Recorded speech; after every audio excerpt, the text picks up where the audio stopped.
ভবনে ভুটানের রাজাকে স্বাগত জানান রাষ্ট্রপতি মোহাম্মদ জিল্লুর রহমান। মন্ত্রী, এমপি, বিভিন্ন রাজনৈতিক দলের নেতা, বিচারপতি, তিন বাহিনীর প্রধান, কূটনীতিক, ব্যবসায়ী, আইনজীবী, বিভিন্ন বিশ্ববিদ্যালয়ের উপাচার্য, গণমাধ্যম মালিক ও সম্পাদক ছাড়াও বিভিন্ন শ্রেণী পেশার মানুষ এতে যোগ দেন।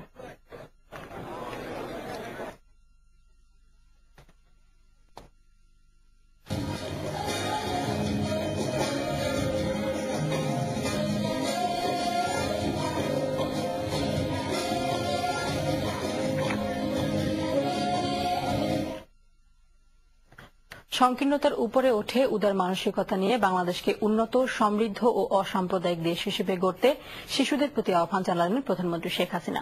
মহান স্বাধীনতা ও জাতীয় দিবসে বঙ্গবন্ধু জাতীয় স্টেডিয়ামে জাতীয় শিশু কিশোর সমাবেশে এই আহ্বান জানান তিনি। মাহে আলম জেমসের ছবিতে জানাচ্ছেন শরীফুদ্দিন লিমন। মুক্তিযুদ্ধের বীর শহীদদের প্রতি শ্রদ্ধা জানাতে আর বছরগুলোর মতো এবারও বঙ্গবন্ধু স্টেডিয়ামে আয়োজন ছিল জাতীয় শিশু কিশোর সমাবেশের। স্বাধীন বাংলাদেশকে প্রথম স্বীকৃতি দেওয়া দেশ ভুটানের রাজা জিগমে খেসর ওয়াংচুকও ছিলেন অনুষ্ঠানে।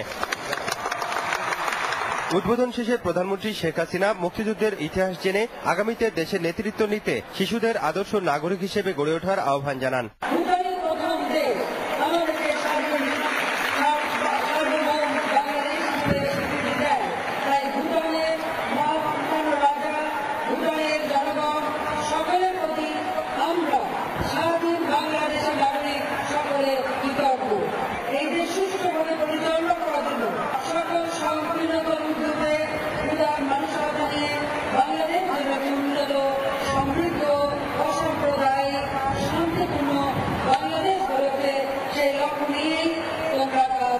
শিশুদের জন্য বাংলাদেশকে নিরাপদ করে গড়ে তুলতে সরকার নিরলস কাজ করে যাচ্ছে বলেও জানালেন প্রধানমন্ত্রী।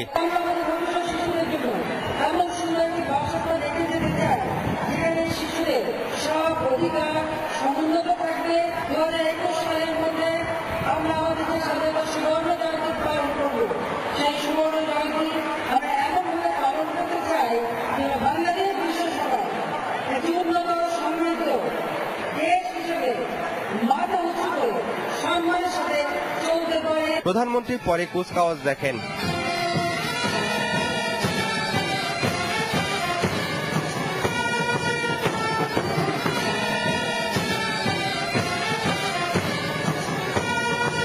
এরপর চলে নানা শারীরিক কসরত।